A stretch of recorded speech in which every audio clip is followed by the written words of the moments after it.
And we should be live. Let me just double check. And yes, we indeed are. Woo.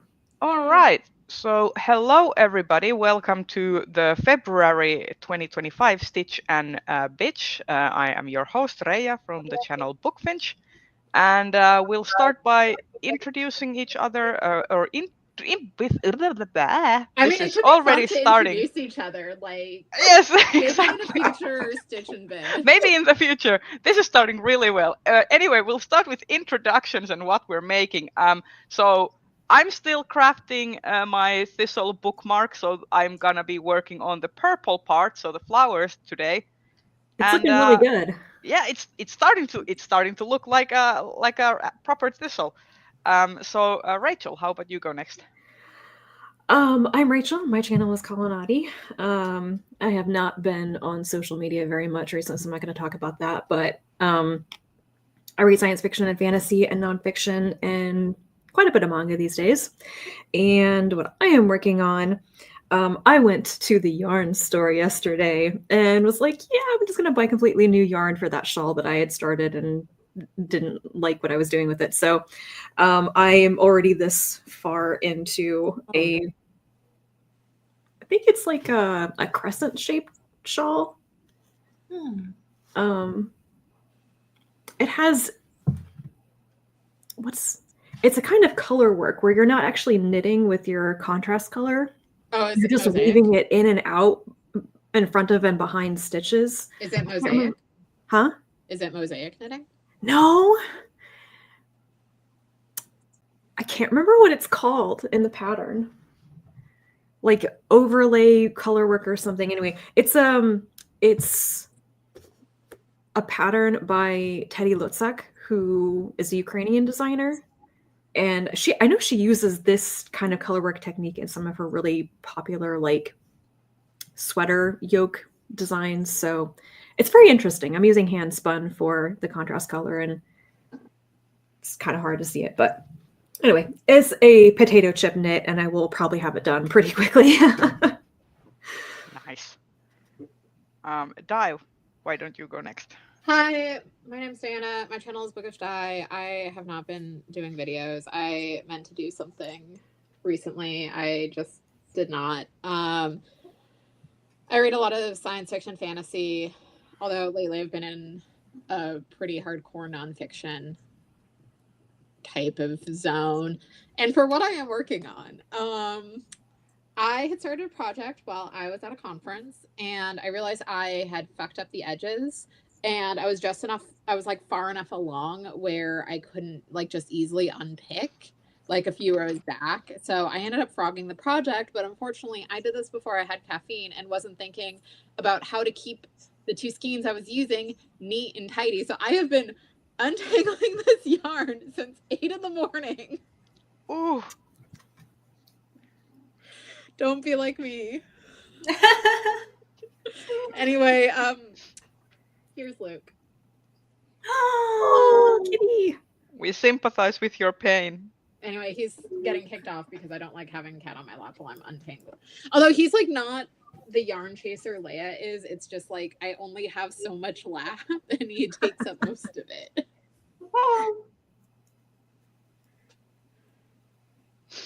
Right, Kelsey, why don't you go next? I'm Kelsey. My channel is The Fancy Hat Lady Reads. I actually am active on BookTube right now. And I talk about almost exclusively fantasy and science fiction. I'm not crafting today. I never get crafts going well enough in advance of the stream to have them going during the stream. It's bad timing. I don't do it. It's okay, Kelsey. Someone has to keep up the tradition of being our resident bitcher extraordinaire.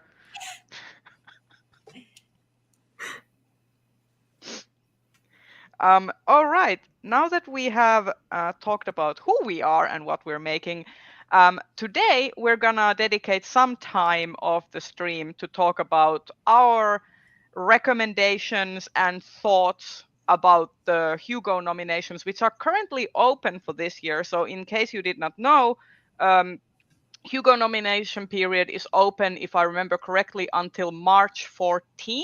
Yep. Yes.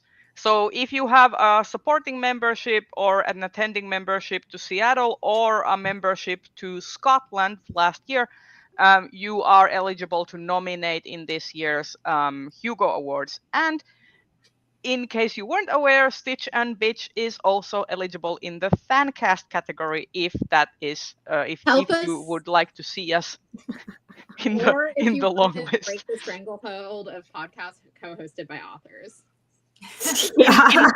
Indeed, no authors in this Fancast. I mean, authors of academic papers, but no one wants to read that shit.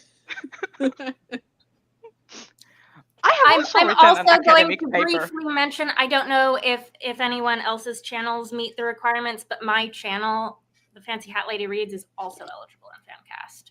Yeah, it is. Yes, Kelsey's channel is eligible. Personally, I'm only currently hosting the Stitch and Bitches, so if you would like to nominate, then Stitch and Bitch is the way to go. But in any case, let's start with talking about some of the nominations. Rachel, do you have any thoughts? Are we going by category, or are we just throwing stuff out? We're basically gonna talk about the stuff where we are thinking about nominating, so pick and choose. I'm personally gonna talk about the ball and seeing what sticks. Yeah. What sticks? So I do have some novellas that I'm going to nominate. I think I talked about them last time. I'm definitely going to nominate The Transitive Properties of Cheese. Yeah, you're prepared, Kelsey.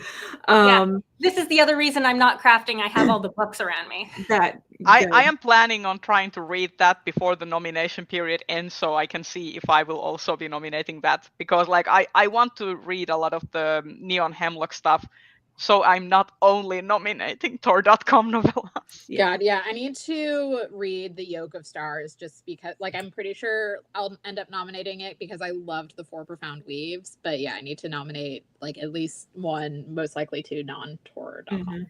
I'm also going to go ahead and nominate North Continent Ribbon by Ursula Witcher in novella. It's also from Neon Hemlock, and I don't know.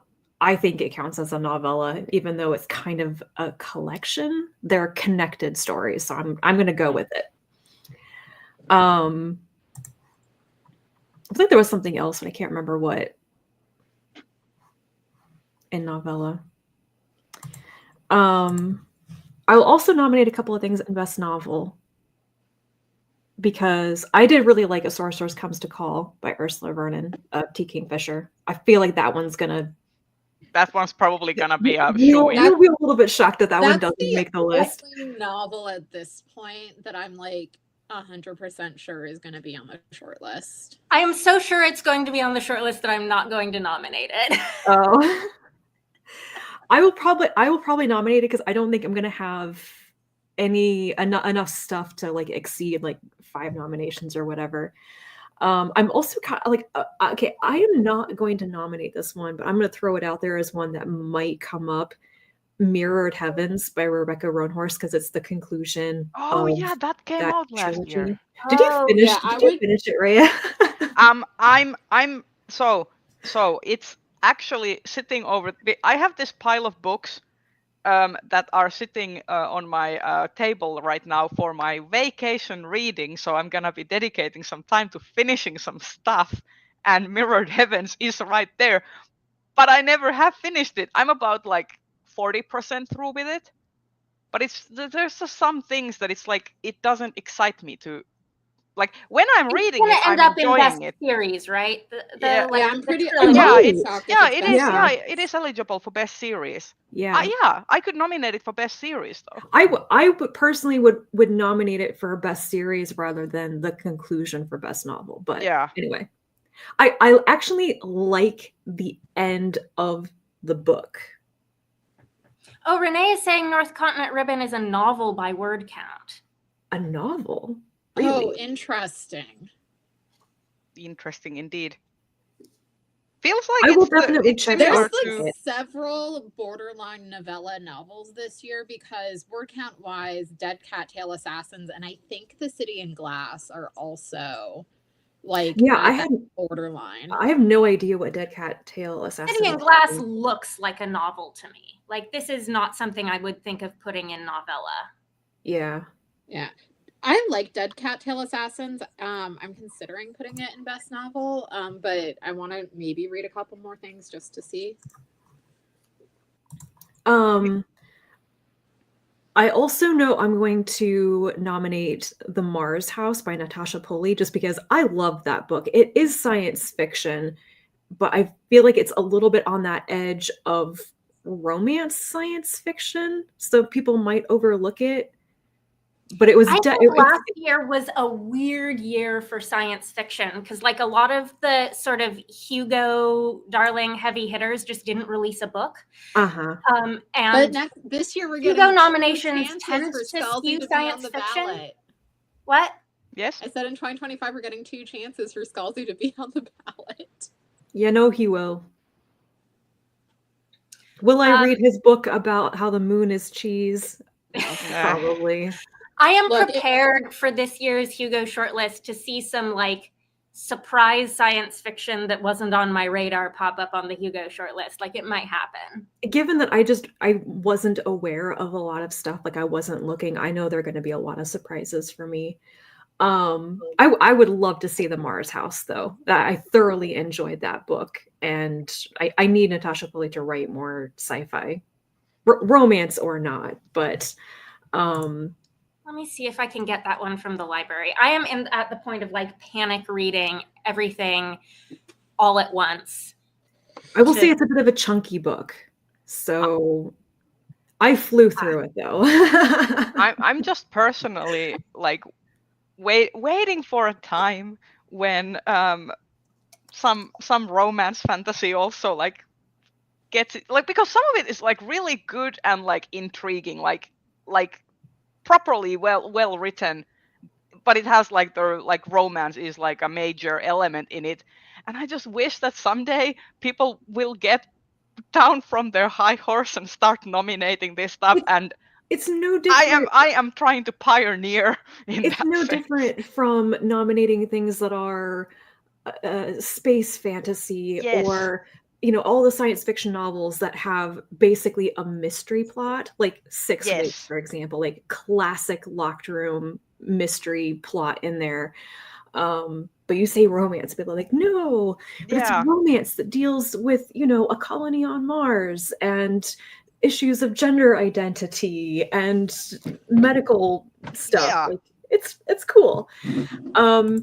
And I have two other things that I know off the top of my head. I will figure out where to put them. Shina Linda by Darcy Little Badger, absolutely. If that is not on the Lodestar shortlist, I will flip a table.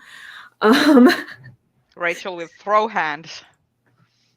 I would also be a bit surprised if it wasn't, because it's Darcy Little Badger, and I don't know if she's won the Lodestar before, but she's been nominated before.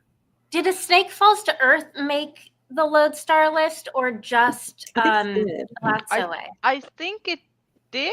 I'm looking it up. Okay. While Dai is looking that up, do continue. And the other thing I know I'm going to nominate, I just remembered this the other day because I saw it in a bookstore. Molly Knox Ostertag had another I think it might be a YA, not middle grade, graphic novel that came out last year called The Deep Dark. It's got a kind of a contemporary fantasy / horror element to it. I loved it. It was like a 5-star graphic novel, so I will probably nominate it in graphic story. Okay, so it was nominated in the year that Naomi Novik won for The Last Graduate. So it's so annoying because she beat out all the other actual YA books, because it was the year we had Chaos on Catnet, Iron Widow, Redemptor, A Snake Falls to Earth, and Victory's Greater Than Death. I will forever be salty about this. Like they will be lowering me to my grave, and you will just hear me. when that award was announced because we were all sitting near each other. We were all sitting next to each other in the audience, and we were everyone just like stone faced, like But I'm putting so many library holds this stream. I've already placed 2 library did we lose Rhea? Where did you go? Oh no, did Rhea hang up accidentally? I hope not, considering they're the host. If they come back quickly, it'll be fine, because this has happened before.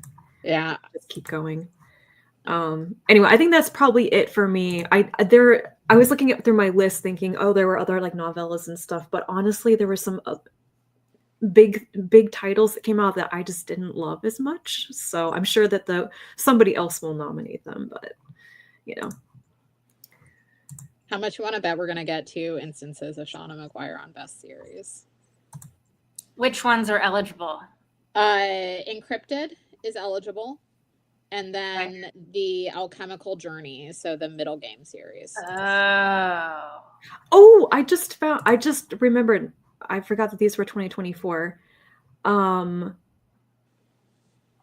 Imposition of Unnecessary Obstacles by Monica Older is apparently a 2024 release. Yep. But that's another one I'm not entirely sure if it's novella or maybe just long enough to be novel. I think it's novella. Okay. Okay. Hi, you're back. For some reason, my I did not lose connection, but my camera just like decided to abort. Because you disappeared rather than the screen just showing the camera not on there. Yeah, I'm gonna try and see if it. Yeah. Anyway, does Rachel, something. I do think. But I can hear everyone. Novella. Yeah. So I'll have to look at the page count for that one because I think it'd be another one. But and there's also one, I can't remember if I ever talked about this when I read it. Ray Naylor had a novella out last year called The Tusks of Extinction, which I thought was super fascinating. I bought that at the end of the year Barnes and Noble sale, but I haven't heard any friends talking about it. It was good, and I remember it being kind of hard hitting. It's about violence and war and basically elephants being killed for their tusks for ivory, and mammoths have been brought back, like de-extincted, and they're under threat again. And it follows a character who was basically like an expert on elephants and their herd mentality and like how they should live. And her brain, like a copy of her brain, basically gets put into a mammoth in order to help with the de-extinction process. Weird. Why does this remind me of that one novelette that has like these like interconnected stories with the scientist and then the elephant that gets electrocuted and The Only Harmless Great Thing? Yes. Yes. For some reason, similar vibes. I never read that. It's great. You would love that. You should read that. I think you would love that. There's a reason why I didn't read it back in the day, and I can't remember if it was just like I didn't like the author's other stuff or anything. But it's like great. So that's the other one. I will definitely nominate Tusks of Extinction as well, but it's another one. I think it's a pretty lengthy novella. I'd have to check if anybody knows what the word count on that is. So, but I read it was the first thing I read by Ray Naylor because I haven't gotten around to reading The Mountain and the Sea, which was kind of like a Nebula darling a couple years ago. But yeah, it made me really want to read that book. Has anyone read Kinning by Nisi Shawl? I did not know that Kinning existed until yesterday. It's another one that I found in the bookstore. I have not read it yet. I wanted to reread Everfair first, and then I just never got around to it. I was severely disappointed by Everfair back in the day. But I was tempted to just like pick up a copy of Kinning. So if anybody's read it, tell me, is it good? Is it better than Everfair? I liked Everfair, so we'll see. Rachel, any more things you Nope, I'm going to mute myself so I can cough now. Okay, I'm going to go real quick because I only have like a few categories. So, for best novella, at this moment, I will be nominating The Brides of High Hill by Nivo, and I will try and see if there's anything else I get to read, like The Transitive Property of Cheese, that I could be nominating, because that one interests me. And then for best graphic story, Witch Hat Atelier Volume 12 by Kamome Shirahama is excellent. It is fantastic. It is peak. The series is just continuously getting better, and I will not rest until at least one of the volumes is nominated for a Hugo. Absolutely, I'm nominating that one too. Like it is like that series is a masterpiece in terms of like it talks about disability. It talks about like this basically segregation between societies and the lengths at which people will go to keep these societies from coexisting, and the reasons they do that, like the political machinations behind that. It talks about being excluded from society based on your like disability or like unmutable characteristics that you cannot control, and therefore not getting to participate in your culture that you have been born into. It is absolutely fantastic. The art is amazing, and like Kamome Shirahama is an Eisner nominated and I think also an Eisner winning graphic artist. So so you should keep an eye out on her. She's great. She's bringing much needed diversity to manga. It's like I will not stop gushing about Witch Hat Atelier. It's like such a delightful series. And then for best dramatic presentation long form, I'm going to be nominating Delicious in Dungeon season 1. I specifically think that the whole first season is what I'm going to be nominating, because no singular episode kind of stands out to me except maybe the first Red Dragon episode. So I'm going to be nominating that for its entire season. And then I'm going to be nominating Nosferatu, which also came out last year, and I saw recently in movies, and it was great. And I love all the Nosferatu-related memes. Bill Skarsgård did an amazing job being a creepy old vampire lord. So really enjoyed that.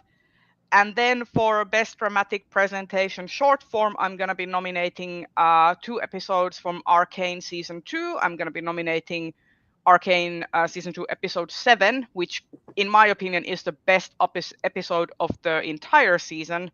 It's the Echo episode where Echo has the like the focus. Oh, yeah. Yes, that one. It's great. It's absolutely fantastic. And then I'm going to be nominating the episode 3 of season 2. And then for best game or interactive work, I'm going to be nominating Mouthwashing, which is a science fiction lost in space horror video game. It is kind of sort of like a visual novel, but not quite, and it's really cool. It's quite short, so you could play it in around 4 hours, and it's like really atmospheric and like like psychological horror set in space. Like people lose contact to like they're working on the space station. They lose contact to outside world, and things start happening. And yeah, it's pretty cool. So those are the things I'm gonna be nominating. So Dai or Kelsey? I can go next. Yeah, Dai, go next. So in terms of best novel, The City in Glass by Nivo, non-brainer. I'm probably also going to nominate Those Beyond the Wall by Micaiah Johnson. I just finished that this month, and I think for me it's a much stronger book than The Space Between Worlds, which I did enjoy. I really liked The Space Between Worlds. But I think part of the reason I liked Those Beyond the Wall better is I think Johnson has grown as a writer, and some of the things that kind of bugged me about the first book got addressed, and I really liked our main character, Mr. Scales, and her point of view and how it really built on the world that we saw little bits of in The Space Between Worlds. So I'm going to be nominating that. Let's see. For best interactive work, Veilguard. I am a Veilguard was good person, and I will stand 10 toes down on that. So I'm looking at my shelves to see like what else. Oh, for Lodestar / best series. So I am nominating The Maid and the Crocodile by Jornay Fueco, one of the best books I read last year. It is so good. It does a thing I really like where it picks up like a decade after Redemptor, and it's looking like at how society has changed, and but also like how there's still work to do, and it's very much focused on like the people at the bottom, and it's thinking about community and what does it mean to like have real lasting change, and how do we be in community with each other. And it's so good. I loved it so much. And I also I'm going to nominate Raybearer for best series, because even though it's a companion novel, we've done the thing where companion novels are considered a series. So I'm going to do that.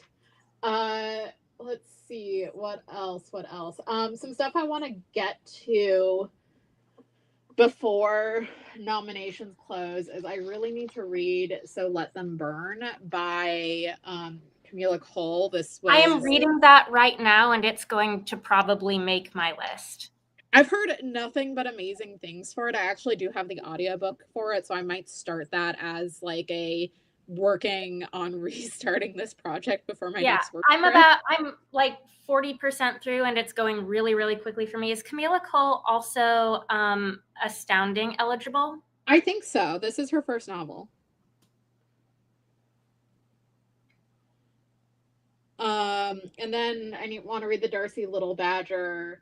The one that like I might try and read is Metal from Heaven, because I've heard really good things about that. I also want to read that one. I have it. I'm gonna try to squeeze it in. I'm gonna try to squeeze I'm claiming that I'm gonna try to squeeze about 1 million books in between now and March 14th. None. Yeah. Yeah. I don't know if I can do it by the time I finish, but like my nomination can be no. Yeah, I don't know what I'm doing. This is the one we're discussing. Yeah, I don't know what I'm doing. Oh yeah, I kind of want to read that as well. The whole like premise sounds like super interesting. This came out near the end of the year, but everything that I've heard has been glowing. Oh, yeah. I need to check that out. Let's see what else. I think Hannah Lee is Astounding eligible. She wrote Road to Ruin, so I might nominate her for that, because like it was a fun book. Like it very much delivered on its premise. I think it was a really solid debut novel, and I'm looking forward to book 2 in that duology. Yeah, I did not do very well on reading new releases this past year. Oh, one thing I forgot to mention, for best related work, I'm gonna be nominating The Art of Arcane, because that is one of the best behind the scenes / art books that I have seen. It is like super cool and goes into the whole like making of the series, and especially like how Fortiche has created their signature animation style that they use in Arcane. That sounds really good. The Art of Arcane. It's very hard to come by right now, because like it keeps getting sold out. The Art and Making of Arcane. Yes. Yeah. Oh, and then for best dramatic presentation long form, I am going to be nominating the entire season of The Acolyte, because it was really good, and I'm still mad about its cancellation. Oh yeah. Also Chaos came out last year. The one with Jeff Goldblum being Zeus, which is also eligible in the. I want to watch that. Have you watched that? Because it keeps coming up in my Netflix recommendations now, and I couldn't figure out what it was. It is an Orpheus Eurydice retelling, from like mostly focusing on Eurydice and Orpheus not necessarily being a very good person. It's like and it's set kind of in like this modern time, but it's not really set in like our world per se, but it kind of is. It's very much like this idea that, like, you know, the Richard III movie where Ian McKellen was playing Richard III. It's kind of similar. It's kind of like there's this sort of like a regime of Greece, which is not based in any like real regime that has happened, and then the gods are like involved, and stuff. It's pretty good. I forgot that also good. it actually it really is. I'm really like, it sucks that it didn't get a second season. Wow. But like I'm gonna probably nominate the first season for best long form. Yeah, Renee, Netflix did cancel Chaos, and it is like so stupid. And but I still think that the first season holds on its own. I mean, it still leaves off like kind of like the story will continue, like obviously like it's set up for a second season. But I would still say that please watch it because it's like really good. Like it's absolutely like excellent television and storytelling. Does it end on a cliffhanger? Will I be like super mad and disappointed if I like it and there's obviously no second season? I think the first season was still satisfying, even after I found out that it was not gonna be continued. But at the same time, I'm still friggin' mad at Netflix because they suck. They suck. They keep continuing all the stories that I'm not interested in at all, and then keep canceling all the stuff that is like. You good. Don't want Stranger Things when the kids are clearly in their early 20s and they're supposed to be like 9th graders.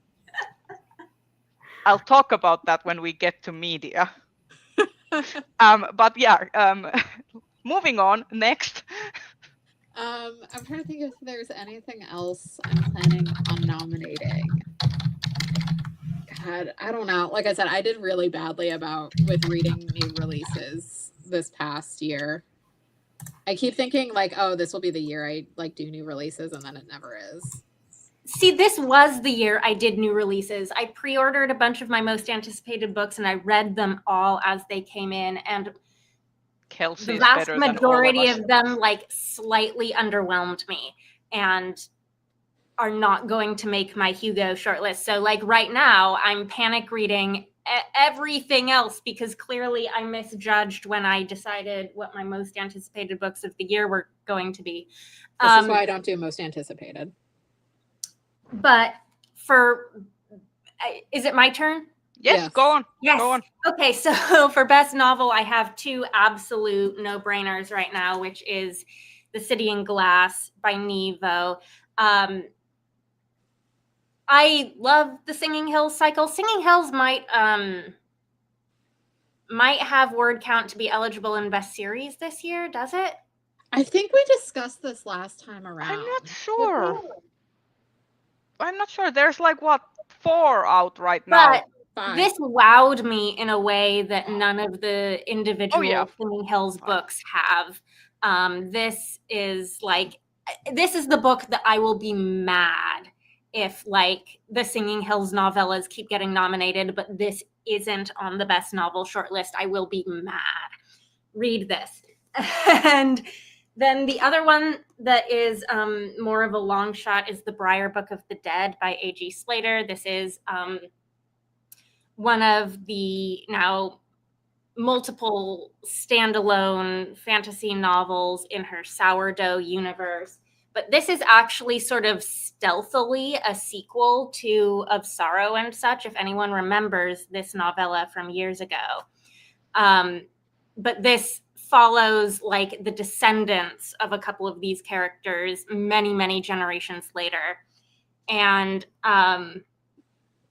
it's about a family of witches that has been ruling this remote town for generations, and the protagonist is the only girl in this family who isn't a witch, and things start happening, and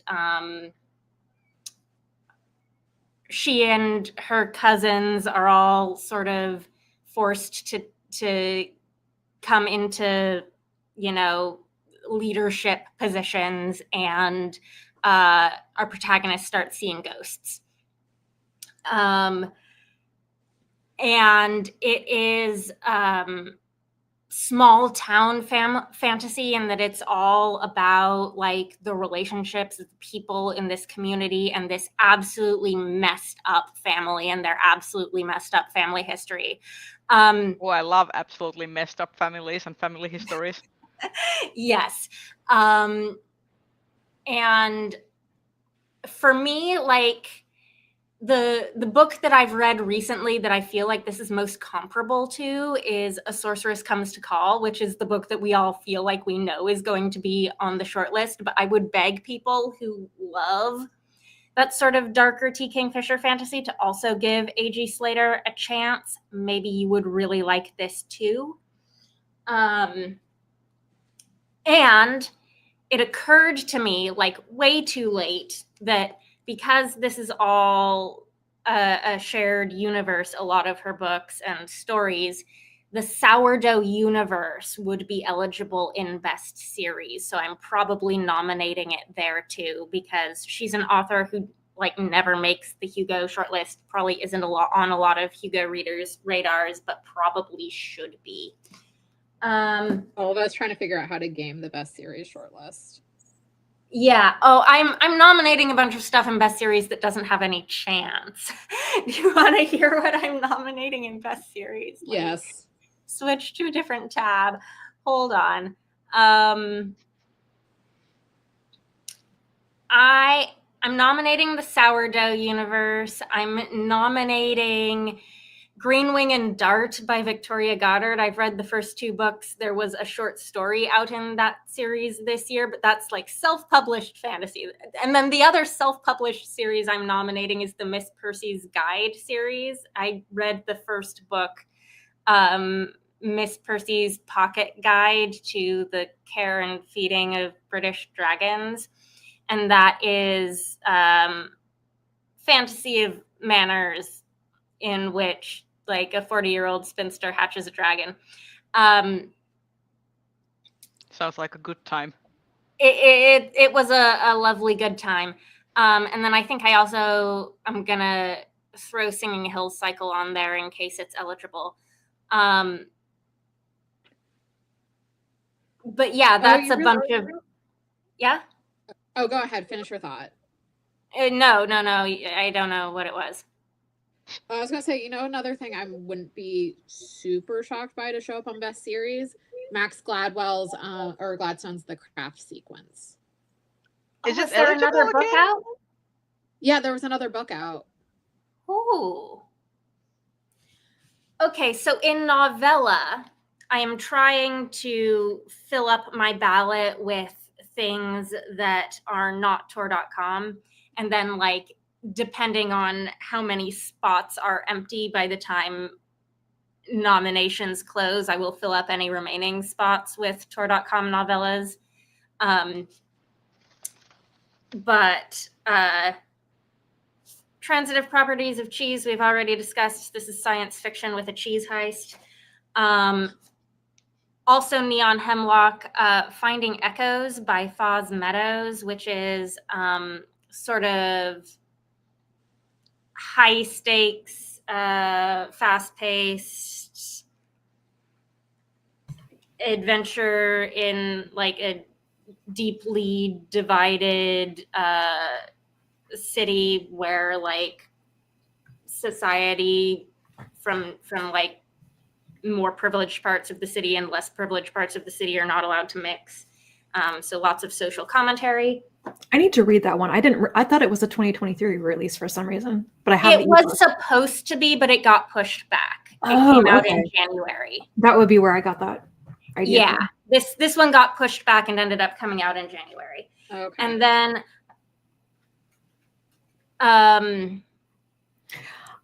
yes, Renee, I wouldn't be surprised if The Practice, the Horizon, and the Chain made it. I am sad that I'm not nominating it. I didn't like it. I started that one. I feel like I needed somebody way smarter than me to explain it in a way that would make me like it.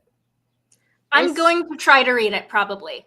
I started reading it on my flight back from Europe, but I was too tired to like focus on it properly, so I switched. I mean, that could have been my problem with it too. I read it on the plane to Scotland, and I was very stressed that day. And I think I gave my copy to Maya while I was there.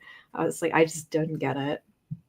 Oh yeah, your flight to Scotland was riddled with misfortune, if I remember correctly. Well, my original itinerary was completely canceled, and Yes. they rescheduled me, and I had a ridiculously long layover.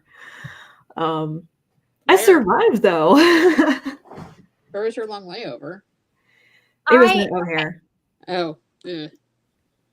I spent 8 hours in O'Hare for a layover. I have something similar. I'm flying to DC for a work thing soon, and I have on my way back an 8-hour layover at LAX. So my dad is jailbreaking me so we can go to a brewery. Nice. Kelsey, more? I have deeply mixed feelings about like novellas making the Hugo shortlist that you can't read without reading the novel that they're a spinoff from first. But I'm nominating this one anyways because it's not going to make the shortlist. I know it isn't. And that's Tadek and the Princess by Alexandra Rowland, which is a companion sequel prequel novella to A Taste of Gold and Iron. You absolutely must read A Taste of Gold and Iron first, though. This doesn't work if you haven't read the novel. Well, I have, so I might as well. Yeah, this is a tearjerker. If you remember, Tadek is a side character who's especially memorable from that book.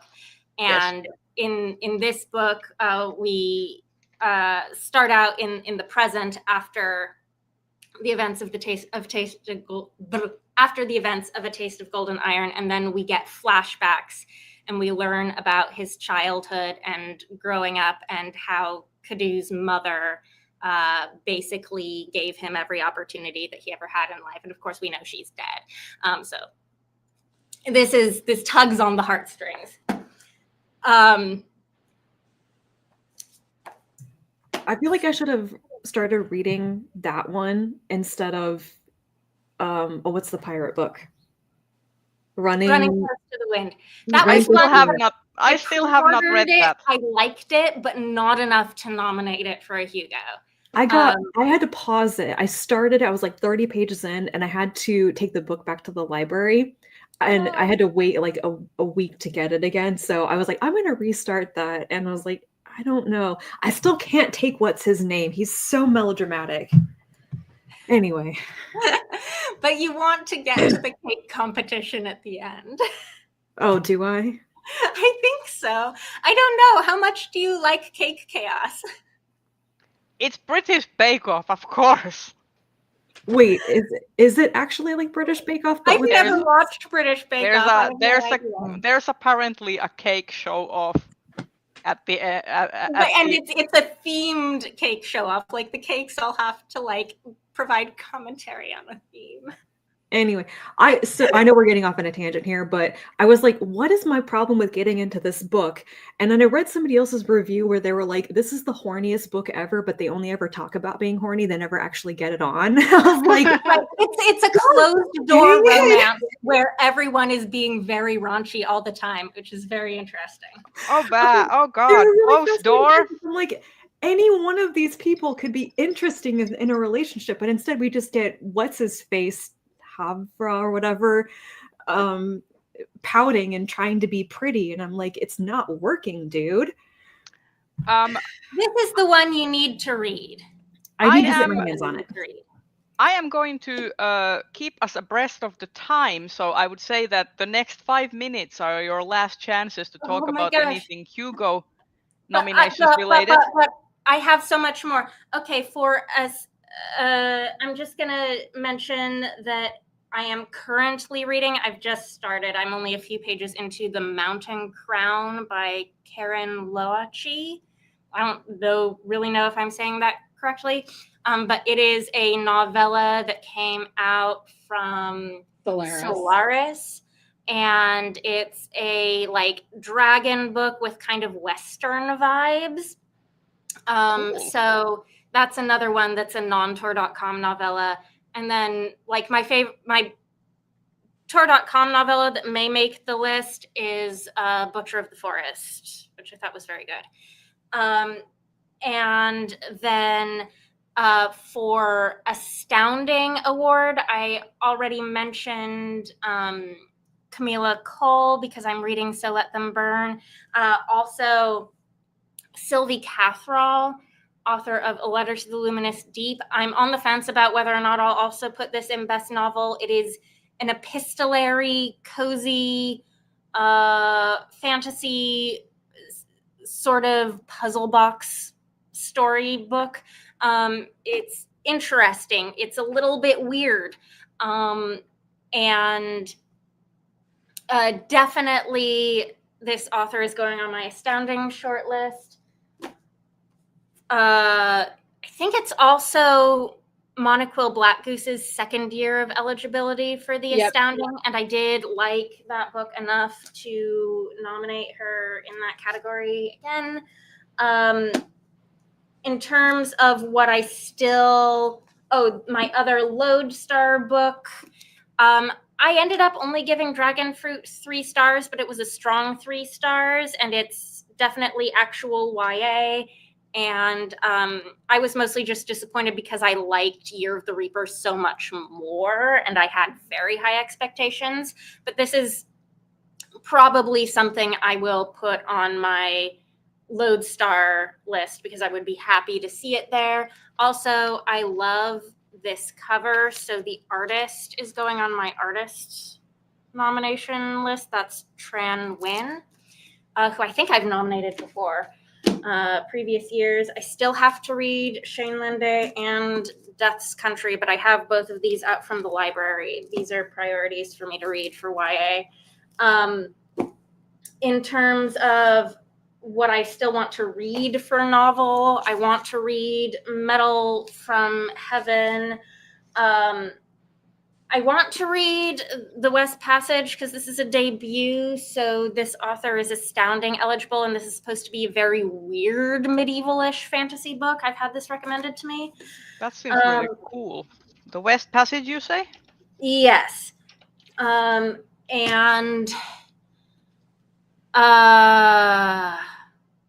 What other categories are there? Oh, what else am I reading right now? I started listening to Blackheart Man by Nalo Hopkinson on audio, which is probably the wrong way for me to do it, but that's just how I had like easy access to it. And because I'm trying to read so many things at once, I'm trying to have something going in every format.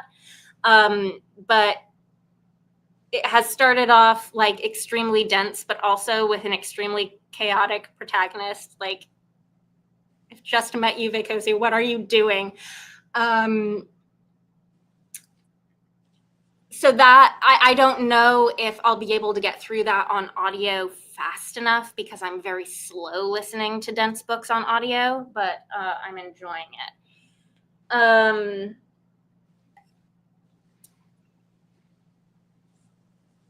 What else? What other categories are there? Best dramatics. Oh, dramatic presentation. Long form. Thank you for reminding me of Delicious in Dungeon. I will nominate that. Probably both The Wild Robot and Flow, which were both animated films. And I am so on the fence about whether or not I'm enough of like a basic Broadway girly to nominate Wicked. I was thinking that, but then I was like, I'm not gonna nominate Wicked because I have a feeling that others are gonna be nominating Wicked, so I'm gonna save my nomination for Nosferatu. It depends on whether there's an empty slot by the time nominations close, whether or not I decide I'm basic enough to nominate Wicked. So moving on from our Hugo recommendations, because we are coming up on an hour and we've yet to talk about our reading. So I'm gonna transition us to talk about talk about our reading for the month, and I'm gonna start. I'm gonna talk only about the stuff that I was most excited about, because I was actually reading a heck ton. I'm like basically 60% through my reading goal for the year already. I have had a really good month. And starting with Witch Hat Atelier, Volume 13, which just came out recently, I'm and so jealous. and Maya actually sent me a message of this like picture of the cover in our local comic book store, and I was at town and I just turned around and went to the other side of the metro and went to the store to pick it up immediately. I ordered was my good. copy and it's back ordered.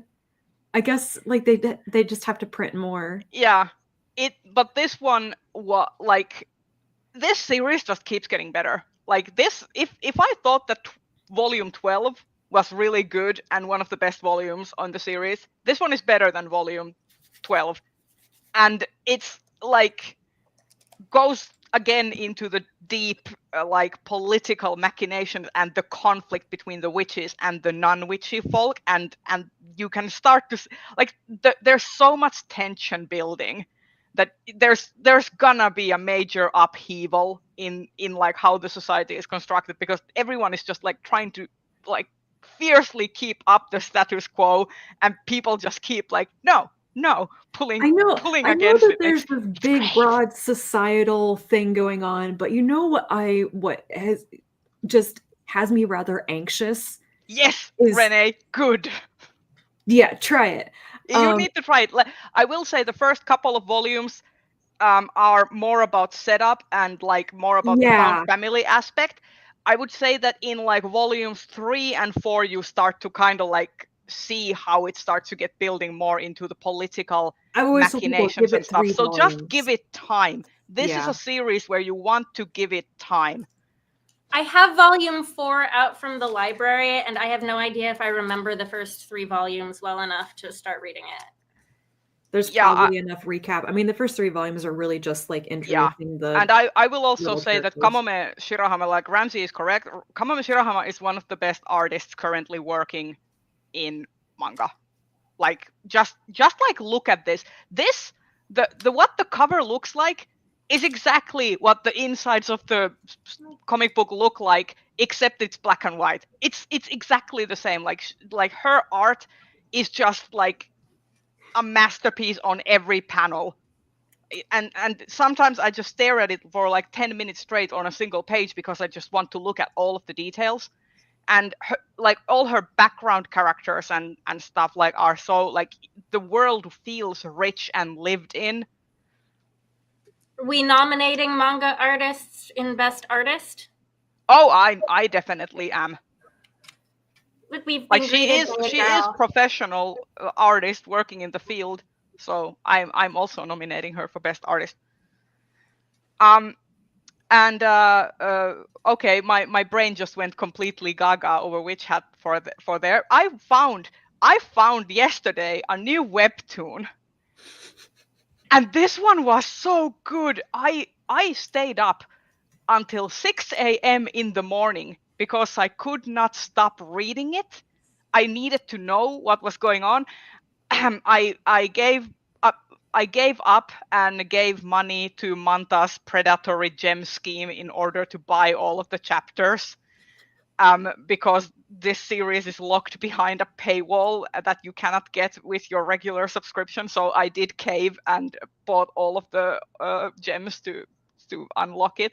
So it's called The Pizza Delivery Man and Gold Palace, and it's a boys' love story about this. It's a Korean webtoon, and it's a boys' love story about this like guy who works at a pizza shop, and he goes to this high-rise building that's basically only rich people live there. Like if you can live in the Gold Palace, you're basically belong in the 1% of Korean society. And he gets delivery to the penthouse in that place and meets this guy who recognizes him as someone who like he once did a good deed for this guy when he was feeling like really down. and it has really awesome like anxiety rep. The art is fantastic, and the way the artist conveys the other main character's panic attacks, because he has like agoraphobia and is like gets social anxiety in crowded places and stuff. And the way the panic attack sequences are handled are really good, and they slowly start to like form a bond. Like the guy starts like ordering pizza in order to get him to come over, and sometimes it backfires because a different delivery person comes over, and then he's like, no. And they start like bonding and becoming friends, and eventually it's quite a slow burn, so you have to read a lot of chapters before they finally get together. And it's just so sweet. Once again, a critique of capitalism, because the other main character is severely like in debt, and has like medical debt and all of this other kind of debt, and has to work like a million jobs in order to make ends meet, and he's constantly like just like one disaster away from like bankruptcy. So it's also a commentary on that, and there's like interesting dynamics between them, because like how the like Soan, the other main character, who is like the rich boy or rich guy, also these characters are 29 like each of them respectively, so they're not like 18 to 20. It's like actual adults working adult like jobs and making money and stuff, and having adult problems. So it's really good. Yes, this late stage capitalism yaoi is a thing now. it's basically late stage capitalism yaoi is basically what it is. And it's excellent. None of those words are in the Bible. Sorry, that's like, that's my feelings about that. So I use currently 2 apps to read webtoons. So I read from, and they both have like web portals as well. So one, the main one that I use is Manta, because I think that they have a good selection. And if you want to like read the full catalog, you pay like $3.99, and you can access most everything that is not like under special license, for which you have to pay the premium. But it's like unlocks most of the trashy webtoons that I talk about regularly on here can be unlocked with the regular cheaper subscription. And also Semantic Error, which is another peak, like neurodivergent yaoi or BL. And then the other one I use is Webtoon, for which I don't really pay. Like you can read them for free, and I sometimes don't recommend paying for Webtoon specifically, because they have some really skeevy practices about not crediting translators and censoring stuff, like for dubious reasons. But those are the ones that I mainly use. Yeah. So those were the ones that I recently read, and then I read a nonfiction book called Divergent Mind: Thriving in a World That Wasn't Designed for You by Janara Nirenberg. And this is basically deals with kind of like how ADHD and autism and different neurodivergent like conditions appear in women and like non-men, and because they are like the science behind it, because like unfortunately is like women and gender non-conforming people were not included in any of the studies for ADHD until around 2003. So we are dealing, and that's why we're currently seeing a huge spike in like diagnosis for like autism and or ADHD, especially in women, because of this, because the science is only now starting to catch up. So this book is basically goes into like how these different conditions present in women especially, and that's the thesis of it. And the author acknowledges like trans and non-binary experiences, and says in the beginning of the book that like these symptoms that she's talking about are non-binary and can affect anyone, but her thesis statement for this book is specifically to discuss how like women are affected. So if you're like reading into it and like wondering why it isn't talking more about the gender non-conforming or trans experience with these conditions, that is why it is like the thesis statement is that it focuses on women specifically. And it was pretty good. I still maintain that we should like, and I have been guilty of this in the past as well because I did not know any better, but the book uses the term Asperger's syndrome quite a bit, and which nowadays, since I think 2013 or even before that, has been put under the autism umbrella. Because if you did not know, Asperger's was coined by Nazi scientists to basically like differentiate between the good autistic people who can be useful to society and the bad autistic people who can be put to camps. So that's why we should not use it. And it's also used as a tool for Aspie supremacy, which is a subset of white supremacy. So just a few things to consider if you pick this book up, that it does use that term. So yeah. Did she explain why she uses that term? Because no, it does not go into detail, but like I did point that out when I wrote a review, because Asperger's was removed from the DSM-5 in the like 2010s. Yeah, precisely for this I've reason. read books about autism where they acknowledge that in the history of Asperger's, and then they say, and like, we're not going to call it that. This book does not acknowledge it, and this book was written in like 2020. So that is like a point against it, in my opinion. It talks about really good stuff, but this one I thought was like kind of sus enough to point out that it's I know some authors and things like have used it and discussed the term because it's still so commonly known. Like I know people that like they only say like, you know, their son was diagnosed with Asperger's. That was, you know, 30 years ago. They're going to keep calling it that. Yeah, but I have used that term like in this very stream once because I did not know any better prior, and I've just like, I think last year was when I was made aware of it. So you live and you learn. Yeah. Indeed, we can be educational sometimes. We try. Yeah, exactly. I think the other interesting thing that I've learned recently was that women were only started to be included in like research data and testing in like the late 80s, early 90s.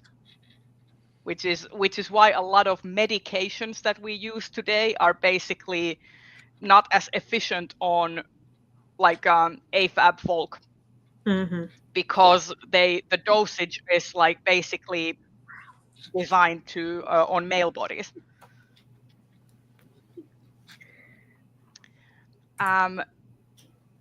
So those are like the three main things that I have read that I thought were interesting to point out. So I will let Rachel go next. I don't have a ton to talk about. I had a fantastic reading month in January. I had so much stuff to talk about last time. I was like on a roll. And then in February, I got sick.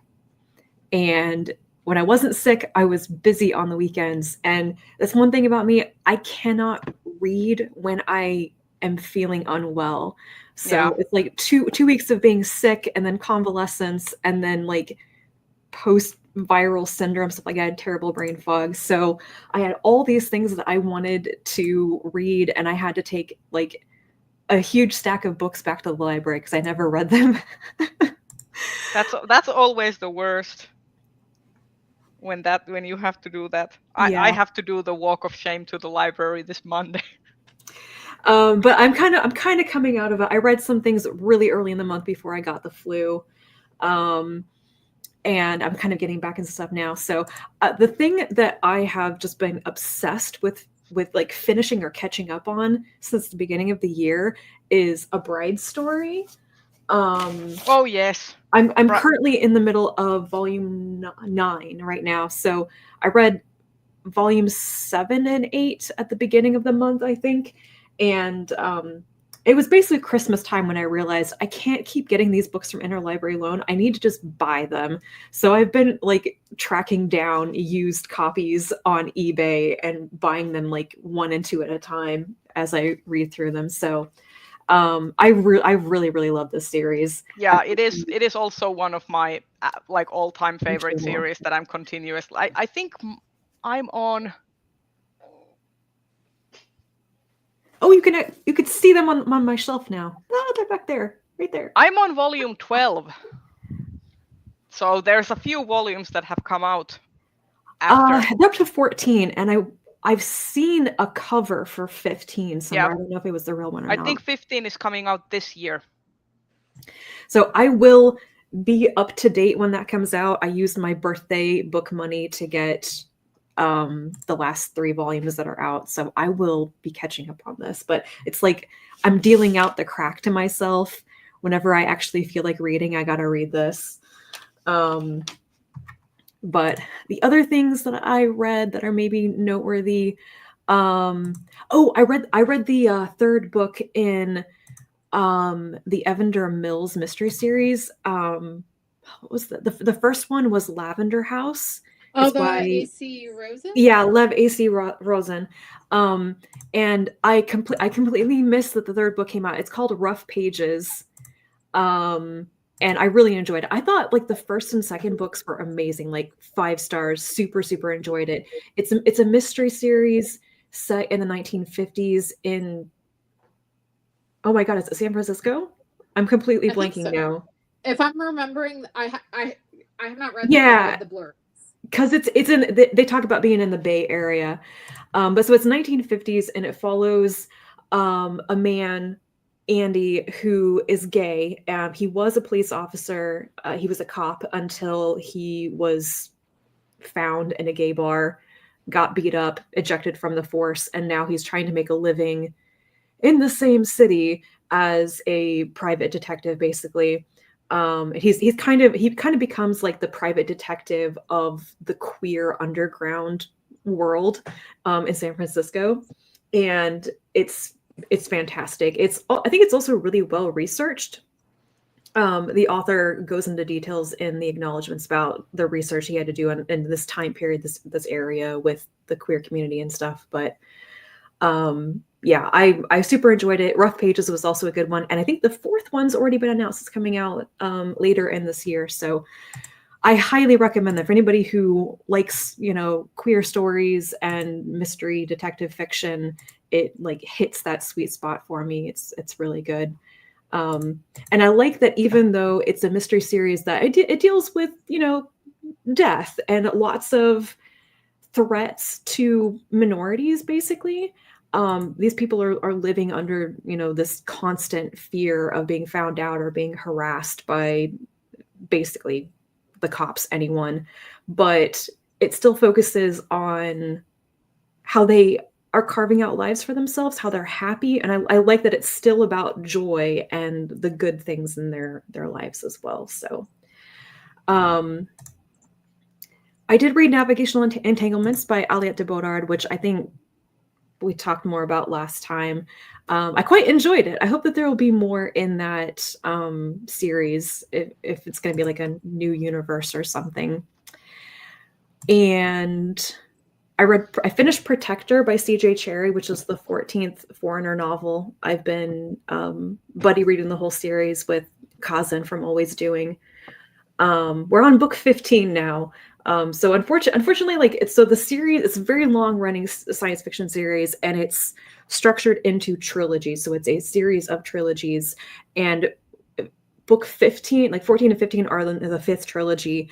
And this is a particular story arc that should have been 1 book instead of 3. And we might, my friend and I are kind of bitching to each other about it. Like, we love the characters. The actual stuff happening with the politics and everything is really good. And there's absurd amount of parallels to what's going on in the government and politics right now, which is interesting discussion. But the pacing of this particular story arc is just atrocious. There's so much repetition. I love Cherry, but she and I think Jane Fancher, her wife, also was writing the books with her at this time, even though she wasn't credited. And I'm like, you need an editor who will tell you to not repeat the same information 3 times in a single conversation. Like in 3 pages of dialogue, you should not repeat stuff 3 times to different people. Who's the publisher? I think it's DAW. But despite my gripes about this, I love this series. It's just, you know, human alien politics, alien cultures, language, translation, and stuff like that. Sounds like all of the check boxes that you usually like check. The check boxes. I will say at this point in the series, there are 2 POVs. It's not just the main translator character. The other one is a child, an alien child. And I'm very tired of I don't need a child's perspective, especially when it's 3 books of him just being like, but what about my birthday party?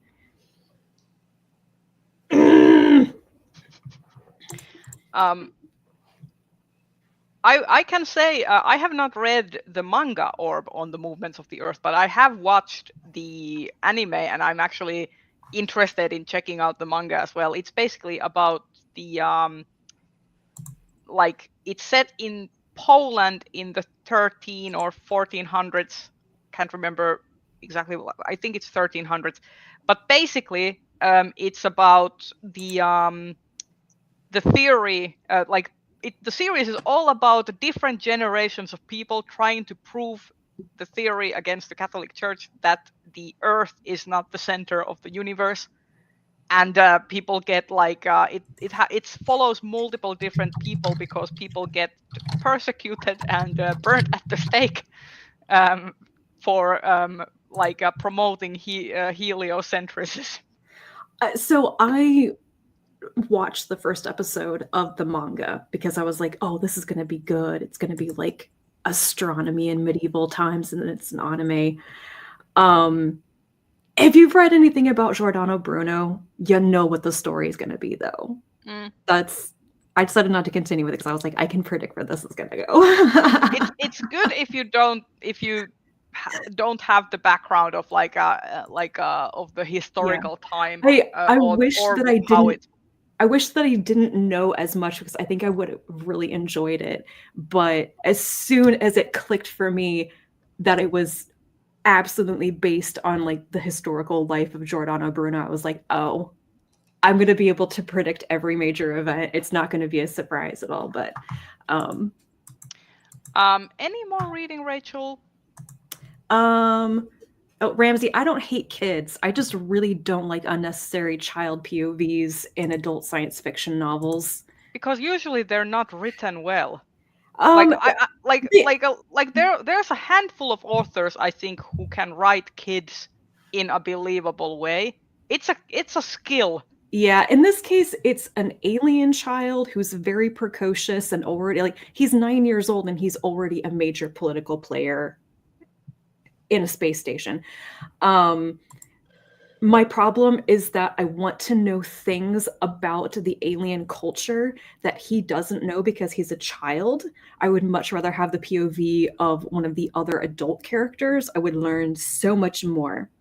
But the good news is he's not a plot moppet. There are actually points in the story where it makes a lot of sense that you have his POV. I know you're joking. What was the term? A plot moppet? Plot moppet? Not my term. It's my friend's term for what is a plot moppet? Plot moppet is a child that doesn't act like a child in a story. They're there for plot reasons, but they're not acting like a child should. They're just plot moppet. Plot moppet. Yeah, it's a great term. So, I don't hate kids, I swear. Sure. You also don't like them playing in your yard. I don't like them playing in my yard. Absolutely. And I don't like it when they're older and they park their vehicles directly in front of my house, denying me the ability to park in front of my own house. At that point, you just be like leave a note. No, I'm going to passive aggressively park my car right in front of their house for the entire weekend. I can imagine the drama going on in your neighborhood. Just people just like. It's not just me. They end up parking in the next house up, and then that neighbor talks to me, but I was like, this is just.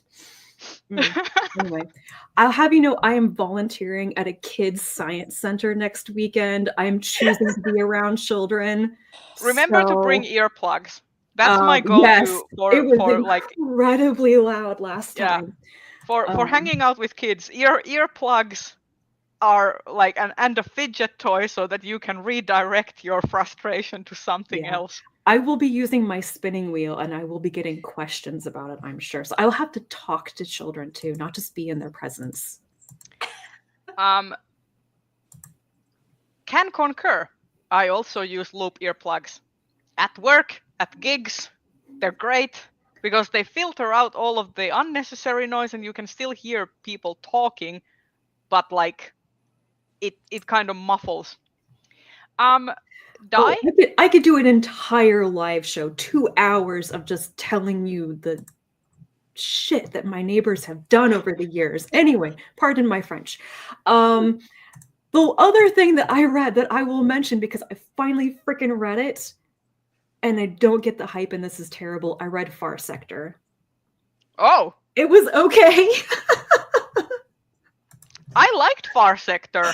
I really like the but artwork. To be fair, have you read any of the other Green Lantern? No, and that's okay. I put off reading it for a long time because I thought that I needed to know more about the universe. You don't need to know anything, but I do feel like if you have read Green Lantern or any DC comics in general, you will have more of an appreciation for Far Sector. And I low-key kind of dislike Green Lantern, like the comics as a concept. So for me, when I was reading Far Sector, I thought that it was like, I still think it's good, but I thought that it was miles beyond everything because like I just dislike Green Lantern, and it made Green Lantern interesting to me. Yeah, I mean, I did like it, but I expected to like really be like invested in the storyline or something, and instead I was just like, I like the art. This is okay, and then it was over. Yeah, I'm with. I haven't read Far Sector yet, but I'm with Rhea. I don't particularly enjoy the concept of Green Lantern. I say this as someone who like. I mean, it's ACAB, the comics. I think the idea of the rings is interesting. I do like that there's a Red Lantern cat. His story is so tragic, though. His story is like, you read his background and it is just like the most tragic thing ever. Anyway, yeah.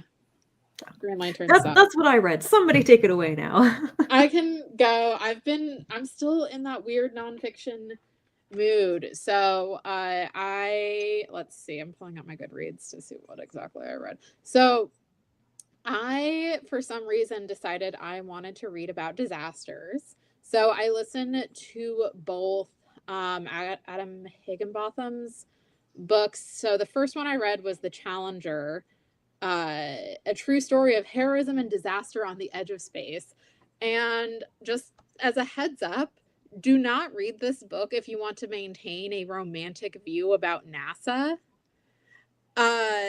Because it really underscores that NASA has always been a hot mess flirting with disaster. And it's a miracle they haven't had more disasters than they have. I did not get any UK books. I was very good because I was trying not to like buy a bunch of books. I did buy a T-Rex plushie that roars though at the Natural History Museum. You're winning at life. Yes. I'll go grab her. Her name is Rexy.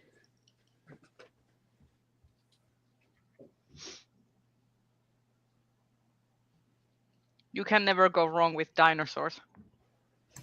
I am so excited. My coworkers gave me a dinosaur necklace for my birthday. I was So like, this is Rexy. oh my god.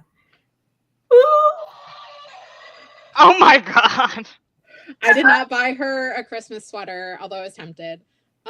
Yeah, so I listened to that. It was interesting. I will say, if you know like the basic overview of the Challenger disaster. So basically, if you've listened to the You're Wrong About episode, you already know most of what Higginbotham's talking about. It goes much more in detail into like the history of NASA, and like it talks more about the astronauts that were killed in the disaster.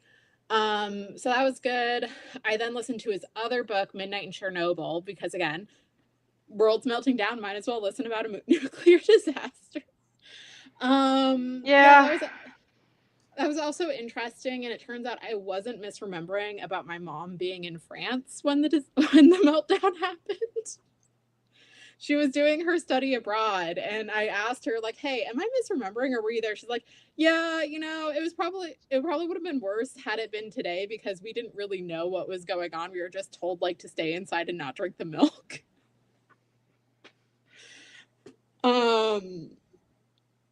Yeah, that was, yeah, so I read that. What else did I read? I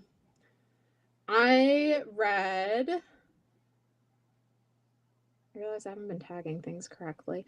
I read God Killer by Hannah Kaner.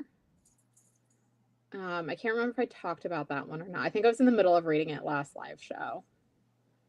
I read Those Beyond the Wall, which I mentioned I want to nominate for Best Novel. I read Pet by Akwaeke Emezi. which is really good. I really liked it. It was my first Emezi, and I definitely am planning on picking up more of their work. And then, so I started reading The Practice, The Horizon, and The Chain, decided I was not in the right mood to be reading it while I was on a 10.5-hour flight from Frankfurt to Seattle. So instead, I decided that the best way to occupy myself was listening to North and South by Elizabeth Gaskell. I have not read the book, but I love the Richard Armitage adaptation of North and South. I was just talking about the miniseries yesterday. So I will say, like, the miniseries does something weird where they make Mr. Bell like a bit like having romantic feelings towards Margaret, whereas in the book he's just like, oh, she's the daughter of my best friend and I have paternal feelings for her and I want to make sure that she's taken care. Like, I thought he was her godfather. Yeah, he's her godfather, but in the miniseries it's implied that there's romantic attachment on his side, and in the book there's like nothing there. Yeah, it's interesting. Remember that. Like, you can definitely, like, for me at least, the pacing is weird, and I think it's just because it was released in weekly installments, and so there are things that get mentioned multiple times where I'm pretty sure it was done just to remind readers who it might have been a week since they read or like a few weeks since they read previous chapters. It also ends very abruptly. Like, I was listening to it and I got to the end and I was like, wait a minute, is that it? And I went back and listened to it. And then I went and checked my physical copy when I got home to be like, is that actually the ending? And it's just like, it's very abrupt and it feels very weird because I've also been revisiting some Jane Austen. And like Jane, like when her, at the end of her book, she like gives you a little peek into, you know, what's happening with the characters after they get their happily ever after. Like, we know Lydia keeps crashing with Darcy and Elizabeth because Wickham's a bum. We know that the Gardners come visit as well because Darcy and Elizabeth love having them around. Yeah, and we know that Darcy is not too happy about the Bennets coming over because he does not really care for Elizabeth's mom. I mean, big mood. Yeah, I need to reread Pride and Prejudice. But yeah, it was a very abrupt ending, and I do agree that it does get very densely politically monologue-y.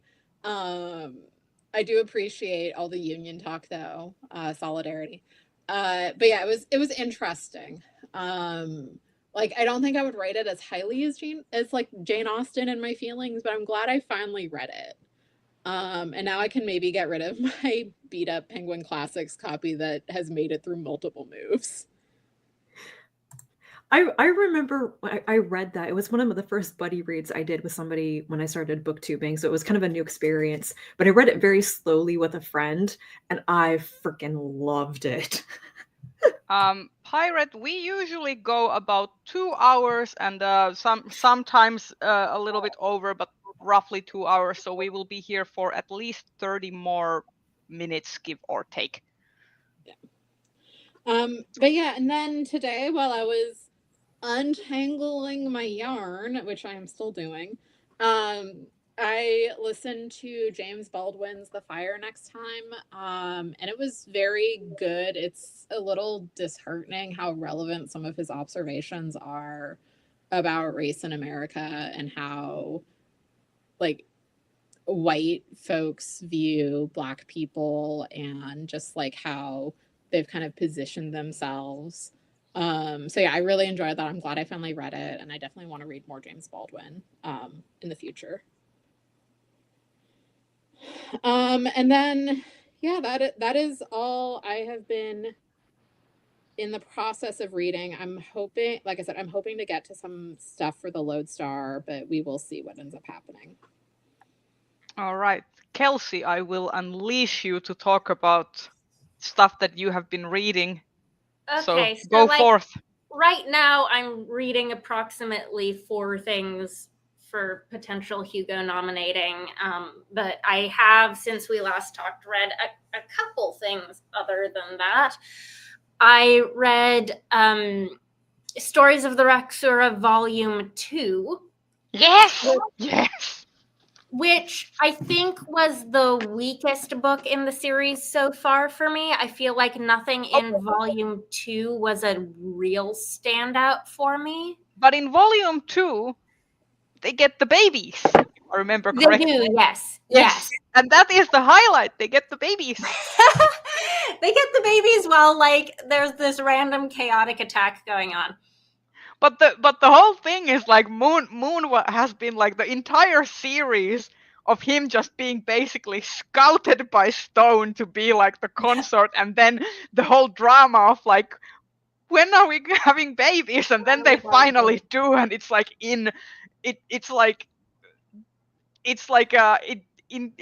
intersected into like a short story in a collection instead of being its own thing. And it's this is how non-consequential. Like right at the end, and everyone's exhausted, and everyone has done battle with this weird monster thing, and then we don't really have time to get to know the babies yet. So I'm assuming that's happening in the next novel. A little bit, yeah. But yeah, so this was a 3-star collection for me. Each of these collections has 2 novellas and then 2 to 3 other shorter stories. Yeah, that sounds about right. And this one, the other novella in it was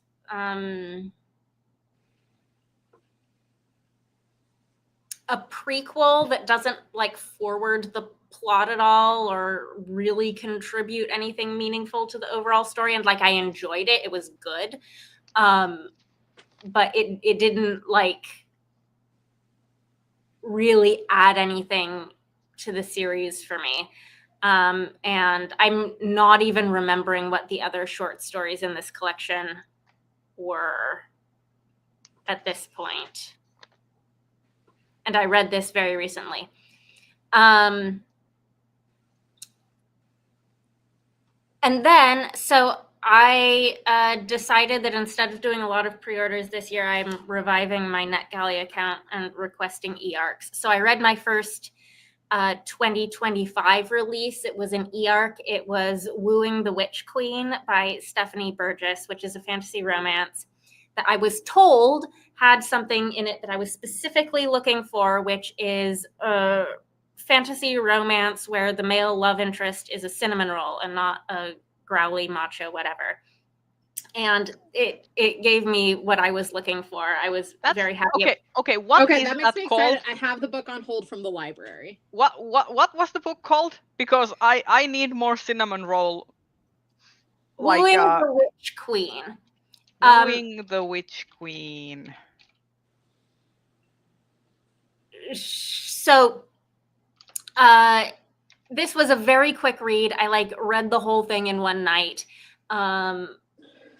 And basically, the guy is an archduke who's on the run because from a terrible political situation, and he shows up at her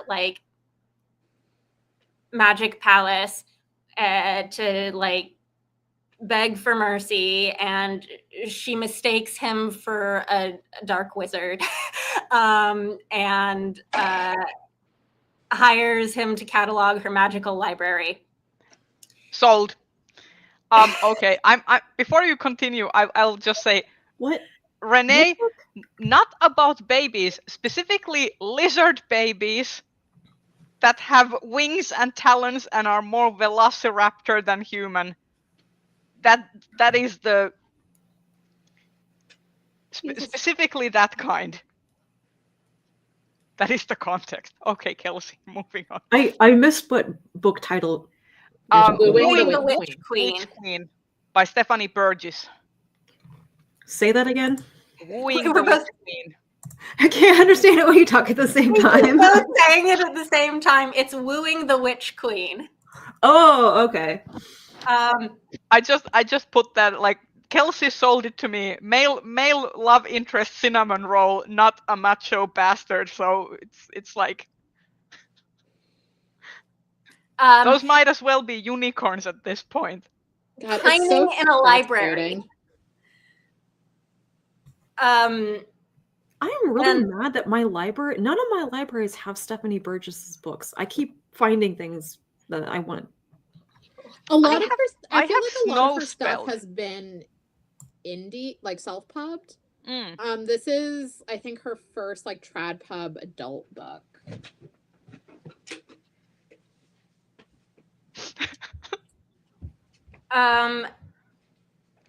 So I'm going to have to do a review of that because that was a NetGalley arc, but I don't know what I'll be able to pair it in a double review with yet. My eternal problem of trying to do these double reviews. But it's going to be the first in a, I think, trilogy of fantasy romances. So I will probably be reading the others when they come out. Let's see. I take that back. My library has it on order. Yay. Nice. And then the only other thing I've read that wasn't for Hugo nominating, I think I'm not going to talk about until I have time to read the second volume, because I read volume 1 of Little Mushroom translated into English. This is a Chinese web novel, and I think it doesn't really stand on its own, so I'm going to reserve judgment until I've read volume 2. If everyone has then talked about what we have been reading, we still have time to go over media and other miscellaneous topics. And I know that I have something media related that I can talk about since Dai brought it up earlier about Stranger Things. Yeah, tell me what you think. I have been rewatching Stranger Things. I'm currently in the middle of rewatching the 4th season because the last season is coming out this year. And here's the thing. I have liked Stranger Things. I will go on record and say that I have liked Stranger Things. This is a rewatch. But now that I'm rewatching it, I'm starting to realize that Stranger Things is not necessarily that good. Yeah, it's just when I first watched it, it was spectacle. It was the 80s nostalgia, and it was all the spectacle and the horror aspects. And now that I'm rewatching it, I get to focus on the minutia of the thing because I have already seen the entire series in its fullest. And I've noticed that this series is so painfully catered to a white cishet male's idea of what 80s was all about, and especially the American 80s was all about. And to me, it is starting to be, as a queer person, it is painfully obvious about the stuff they omit. In terms of like, for example, like in terms of like racial dynamics, race might as well not exist in the context of Stranger Things because it is not addressed. It is implied, for example, in the second season that the reason why Billy and Max's father, or why Billy doesn't want Max to hang around with Lucas, is because Lucas is black. And it is implied, but it is never stated outright that their father is like a raging bigot. And this is the whole thing, that it's all about implication rather than on-page depiction, or like going going in with it. Same thing as now I noticed in the fourth season is that they allude to a throwaway character possibly dealing with an AIDS diagnosis, but it's implied, it is not stated. So it's all about this like there's like implications to larger societal issues, but the show absolutely refuses to go there. Even when you think about the fact that, like, if you think about horror, like these kinds of things are like absolutely perfect sources for horror for these characters, especially in the fourth season where the villain basically like attacks the characters based on their trauma that they're going through. And one of the characters that is affected is a black guy, but racism is not the trauma that is affecting him, it is his parental relationship. And I'm like, okay, but you're living in like a Midwest American small town. I'm sure your parental relationship is bad, but there must be like other things that are probably infinitely making that worse. I'm just spitballing here, but it's like there's like so many missed opportunities in Stranger Things where it could like take these more margin like the whole 80s nostalgia thing. It basically has been curated and coined by white people forever. So the whole idea that you could bring something new to it by telling the stories from like women's and like racial minorities perspectives as well, and it just doesn't go there because the authors, like the screenwriters, can't go there because they're also white men.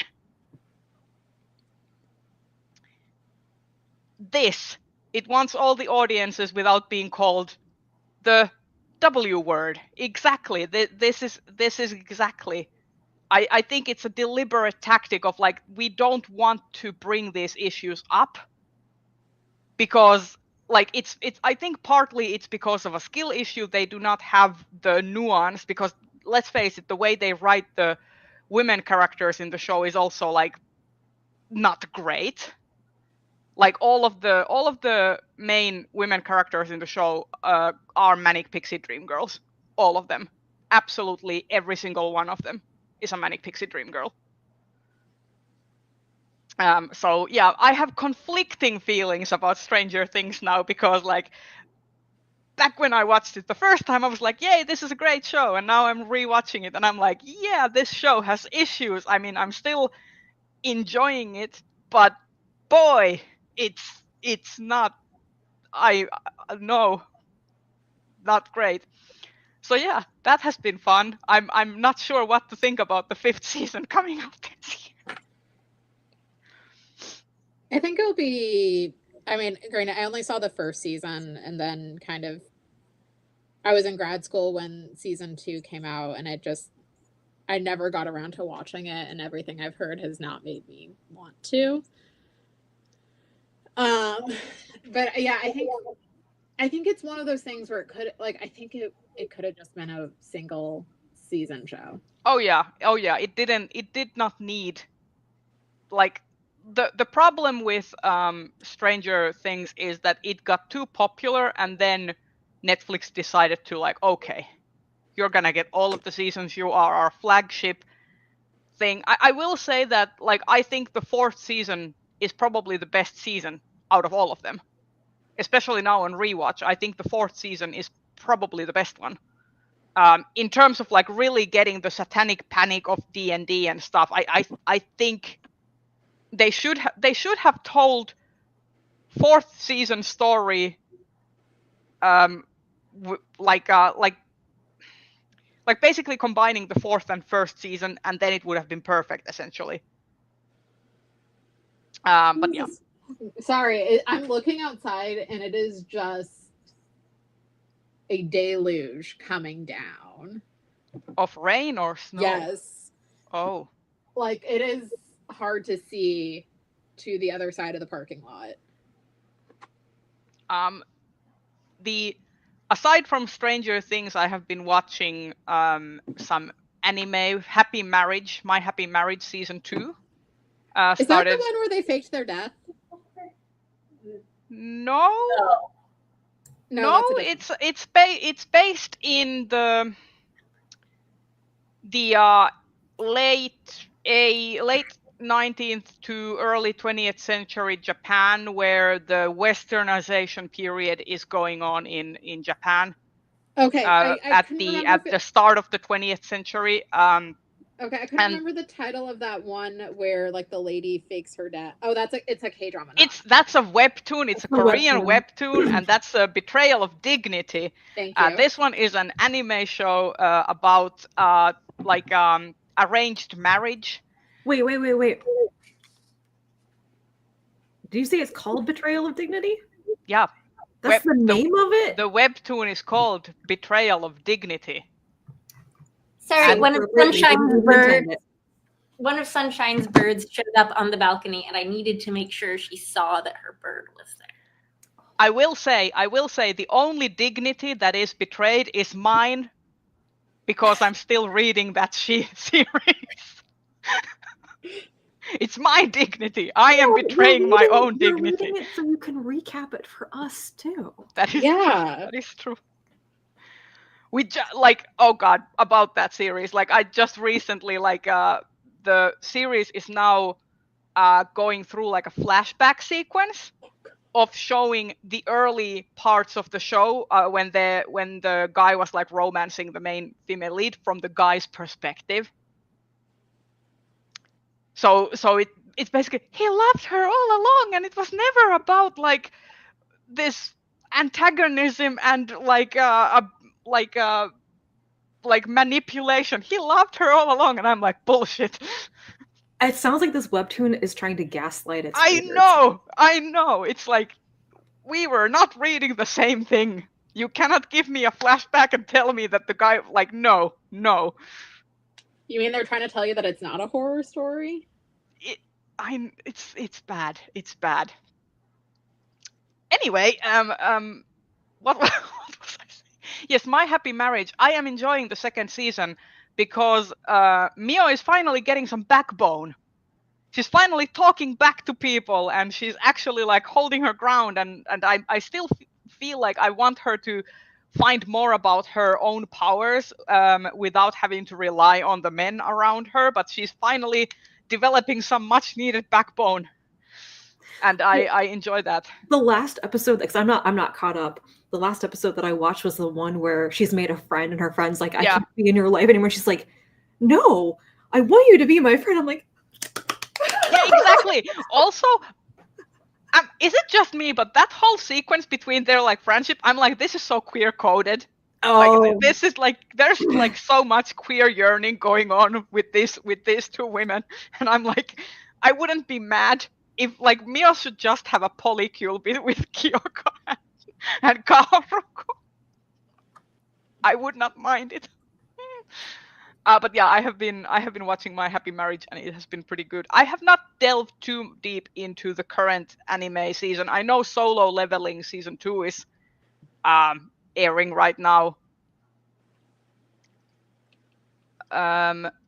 Yes, that is exactly it. So there was guy. I just think of him as like he's the magic user with the good hair.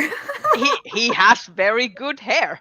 He has extremely good hair. I think actually his father is like he's so aloof. I love his father character. I love his father. The mother, Kyoka is more like his mother. I want to just throw her into the sun. I don't like her. But like her mother, like his mother is just projecting basically because she's insecure about her own like background and status, and she's like just projecting. She's literally abusive. Yes. It's terrible. Yes. But yeah, those are the things that I have mostly been watching and trying to get into the current anime season next week when I have time. And also, Hades 2 Warsong update dropped. Ares is back, baby. So I'm very excited. I've been playing it a little bit, so like I'm very excited to finally get to have Ares, and his boons look like really awesome.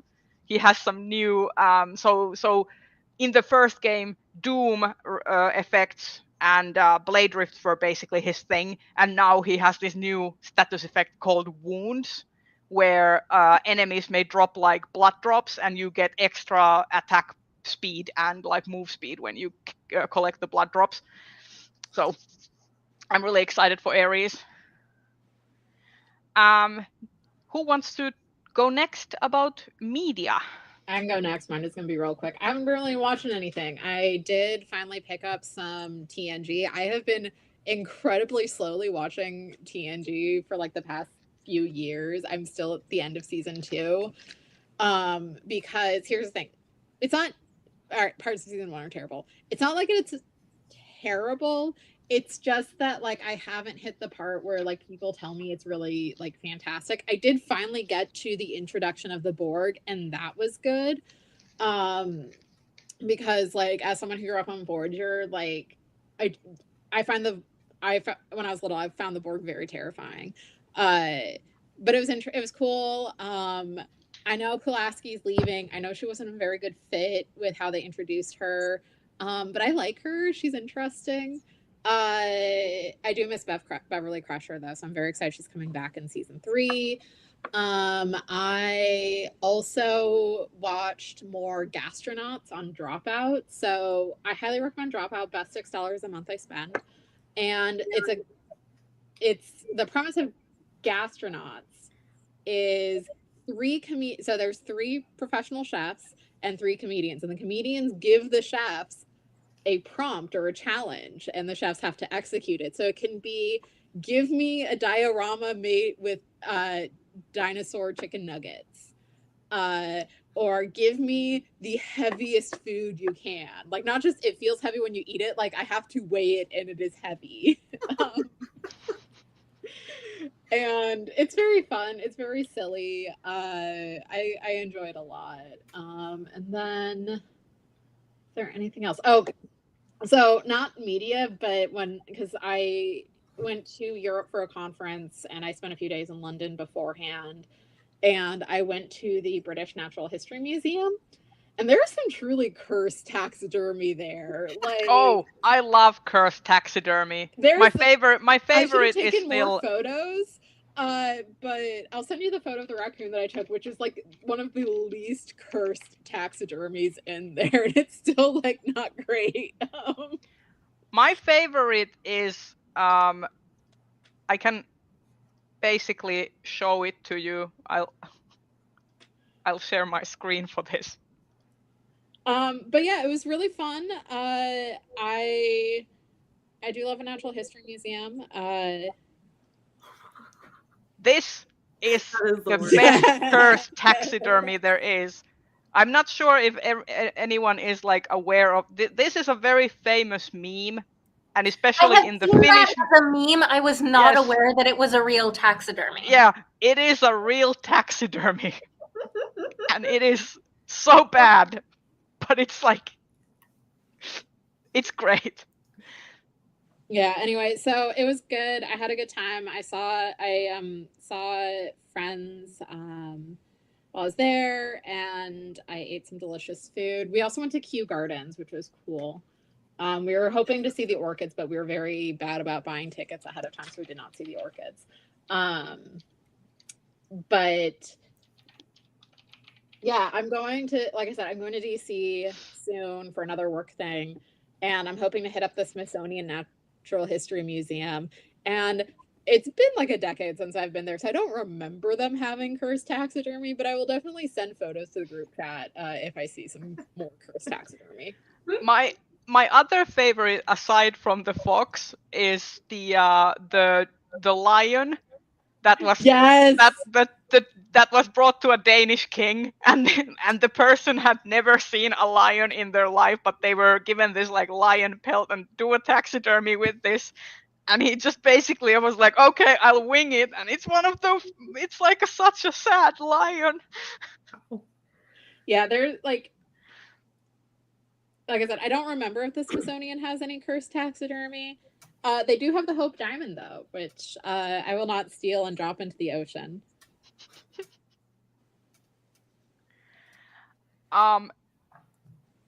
Kelsey, do you have any media to share? I have very little media. I did promise last time, because we ran out of time, that this month I would talk about Flow, which I saw in theaters. Go ahead. Animated film from, I think, Latvia, that was animated like entirely on open source software. And it is about animals in this like flooded world. There's this like supernatural magical flood that happens. It's clearly a fantasy world. We get like no explanation, no dialogue. This movie is all vibes, no plot. It is very much an experience. I am still like confused about bits of it, but there were bits that I really liked. And the whole thing is that it's like a bunch of animals like trying to survive on this like boat. Is it the one with the black cat? Yes. So the sort of whole point of it is that the animals are like not super anthropomorphic. They still do some things that like real animals wouldn't do, that are a little just a smidge anthropomorphic to my eye, but they're all meant to sort of very much look like they're real animals doing real animal behavior. And like my biggest pet peeve was with the movie was that the cat just wasn't quite realistic enough for me to buy into it. Like, I don't know if it was just the animation wasn't big budget enough that you know, the cat kind of kept looking like it was moving more like a dog. It's like cats are liquid, and like it didn't quite work. But then there were other moments of just like very cute cat that I was like, oh yes, that is cat. But like the most intriguing thing about this film from a genre perspective is that you get, like, you can tell that this is a world that had or has humans in it. You never see any humans. This flood just like happens out of nowhere. The humans are not nowhere to be found. And you get all of these just mysterious, weird, beautiful landscapes. And then like it gets like more fantasy at like exactly one moment in the film. And then I was kind of like, oh yes, we're going weird. Let's go weird. But then it stops there and it never goes weird like that again. And I was a little bit let down. But it was still just like a vibes experience that I really enjoyed. I need to pull my notes. I did see, I haven't watched it yet, but I did see they had to like, I think they used a goose or something for the capybara sound, because like a capybara did not sound how like a capybara people would think a capybara sounds like. I still don't know what the capybara sounds. It's like more chittering, I think, for like real capybara. Oh, really? Yeah, they're. I just. I mean, to be fair, like, they're like guinea pigs, so probably they sound similar to guinea pigs. Yeah. Yeah. Except like deeper in the chest, like Is that what that Oink oink. Yeah, I do love capybaras. They're great. Capybaras are Capybaras amazing. are friend-shaped. They are friend-shaped. Like one of my favorite internet like video things is capybaras going to places or going on top of animals that they shouldn't be on top of, and the animals just letting them. Yeah. All right. Not at all related, but the Cincinnati Zoo right now has 3 cheetah cubs, and I'm just gonna say, like, cuddling a cheetah cub would fix me. Has anyone seen the tapir? How do you say that? Tapir cat? Yes, it's so cute. They described it as like a fuzzy black and white watermelon, and I was just, it's so adorable. Oh my God! Get Kelsey on the next Madagascar movie. I mean, that could be your calling. Oh my God, who is the guy who does all of the voices in animal voices in Avatar: The Last Airbender? D. Bradley Baker. D. Bradley Baker. You could be the next D. Bradley Baker. D. Bradley Baker, also the voice of the clones in the Star Wars animated universe. A great voice actor. Reminding me that the Nickelodeon just announced, like I think a few months ago, but now they had like an actual announcement that the next Avatar, the like Airbender related series, is going to be a post-apocalyptic 2D animated series called the New Seven Havens, which is basically set after the Legend of Korra, where the last Avatar, which is Korra, has basically had to destroy the world in order to save it. So the world is now split into 7 like continents, essentially, and people are living in the and the role of the Avatar now is as the enemy of the state, essentially. Like people are hunting down the Avatar because of what the previous Avatar did. And it's gonna be Earthbender, like the main character. The Avatar is an Earthbender Avatar. It has like these twins who are like lost at birth, I think, and trying to find each other. Yeah. One having been raised. When is this happening, and where is it happening? It's I'm not. There's no like timeline set, but it's like they just announced that it's in the works. And it's gonna have 26 episodes, so it's gonna have 2 seasons of 13 episodes each. I'm glad that they announced already, like, how long it is, because I think that was one of the problems with Korra is like they never knew if they were getting another season. Yeah, that's the whole thing. Like Nickelodeon was constantly like, well, we're not sure if we're gonna fund it, you know. And that's why you can see the kind of like splintering of Korra as well, like as a show. Like I love Legend of Korra, like I love it, but it has its flaws, and part of it is that the first season took a very centrist approach to Revolution, and I will never get over that. I still think that the non-benders did nothing wrong, and the Amon should have, like, that whole thing. I have in my mind a better written plot for that first season of how it should have gone. But aside from that, they did manage to like bring it back together and make something really amazing with Korra. Also, they actually gave us Korra and Asami. Yes, exactly. I remember when in the first season, Korra and Asami were a crack ship, and now we're living. I know. We're living. So one of like my super like one of the first people I followed on Tumblr, like when I joined in 2009, 2010, when Legend of Korra was airing, she was one of like the people who was like, screw Mako, Korra and Asami, and it was like a crack ship. And then like as season 4 was airing, you could see her being like, wait, are they gonna do it?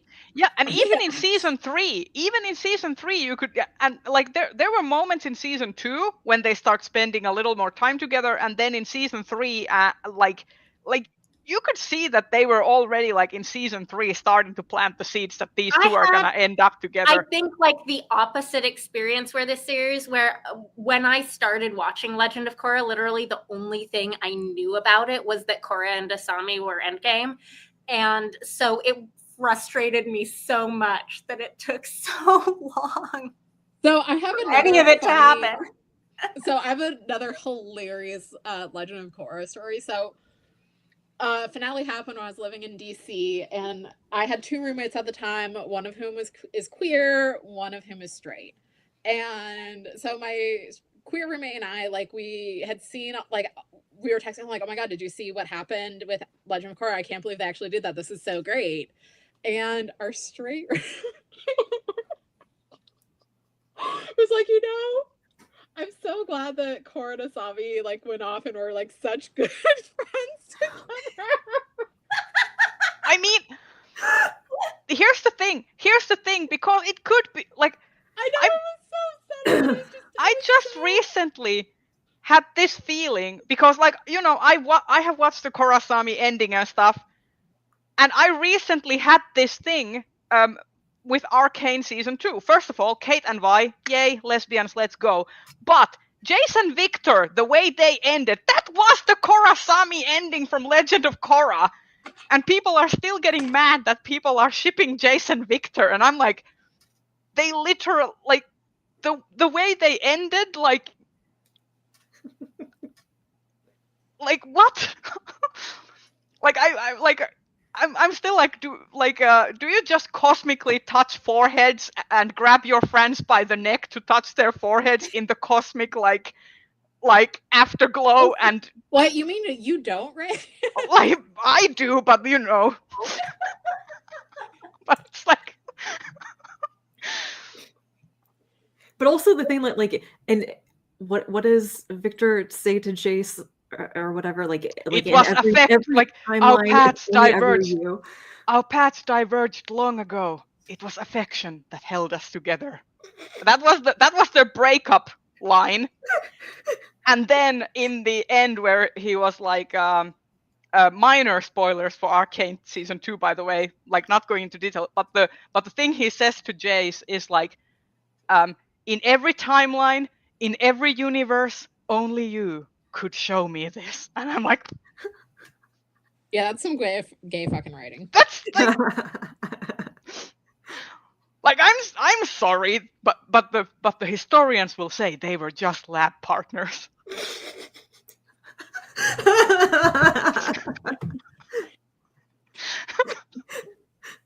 But seriously, like it like people were like, Kate and Vi got together like and had an actual like on-screen intimate sexual encounter, and I had people in my timeline saying that the Victor Jace thing in the last episode was gayer than like what happened between Kate and Vi, which I'm gonna say, no. I just think it's a different kind of gay. You know, my reaction to that scene was literally, you're gonna do that there? You could maybe wait to leave the prison cell. Hey, it's like sometimes you just gotta like, when duty calls, you know. Clearly the vibes were there. I do not get those signals. I'm way too aced for this, but I remember like watching that scene and I'm like, oh, we're going. Oh, okay, we're going there. Okay. I was absolutely not surprised at the scene or what the characters being together or anything, but that's the thing, like with like Jace and Victor, you could read it like platonically, or you could read it as a romantic ending. And one of the main writers of the show has come out and said that, okay, one of the creators of the show was like, absolutely not, like no gay reading whatsoever, and one of the main writers was like, yeah, you could interpret this romantically. And I'm just like, yeah, sorry, Christian Link, you are not allowed to tell the fandom how to interpret the story. You did your part. You created a story. You brought it to the world. That's it. Like, you don't get to police the interpretation of the fandom of your work. I'm sorry.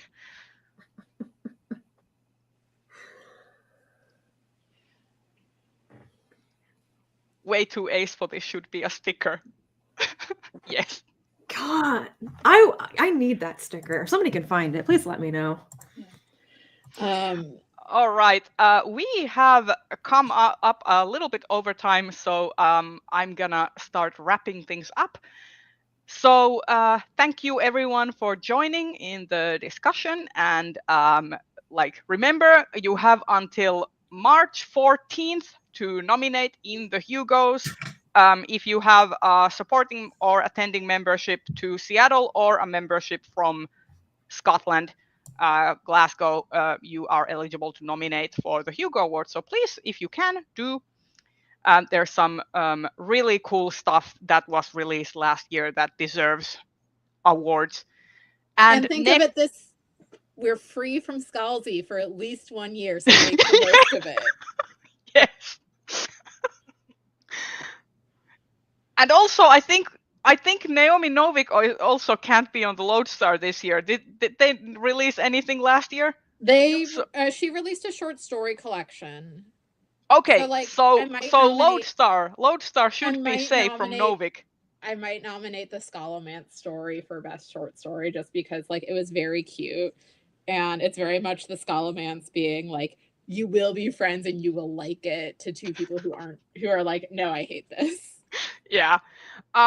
Next month, I think we are going to be on Kelsey or Dice channel. Kelsey. I'm every 4th month, so okay. We're on Kelsey's channel next month, and we will let you know once we know when that is going to happen. And with that, see you next time. Bye-bye. Bye.